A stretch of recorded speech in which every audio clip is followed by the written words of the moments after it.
చెప్పకుండా సిట్టింగ్ చేసిన తర్వాత అయినా ఈ తాగుబోతు అర్జున్ అనేవాడు నీ ఫ్రెండ్, వాడు పెద్ద తాగుబోతాడు, వాడు ఇంకా తాగలేదు, ఇంట్లోనే ఉన్నాడు, ఫోన్ చేస్తే వస్తాడు, వస్తే తాగేస్తాడు అని తెలియదురా నీకు?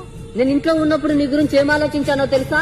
అసలు ఈ తాగుబోతాడు నుంచి ఎలా తప్పించుకోవాలి, ఎక్కడ సిట్టింగ్ వేయాలి అని పారిపోయి ఉంటావు. నిన్ను పట్టుకోవడానికి ఏ వైన్ షాప్ ఎత్తుకాలి, ఎన్ని పొదలను ఎత్తుకాలి అని ఆలోచించా.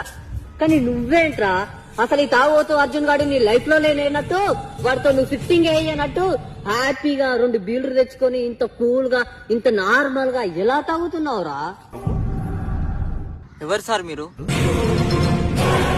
ఎవరు సార్ మీరు? నేనెవరో నీకు తెలీదు? మీరేం మాట్లాడుతున్నారు? నేనెవరో నీకు నిజంగా మీరెవరు సార్? నేను ఈ విషయం తాగి చెప్పట్లేదు, సీరియస్ గానే చెప్తున్నా. నేను ఇప్పటిదాకా నీతో తాగి వచ్చిన విషయాలన్నీ మర్చిపోయినా. నా లైఫ్ లో గానీ నా సిట్టింగ్ లో గానీ నువ్వు లేవు. నేను నీతో నేసిన సిట్టింగ్ లన్నీ ఎప్పుడో మర్చిపోయినా, నువ్వు గుటంగా మర్చిపో.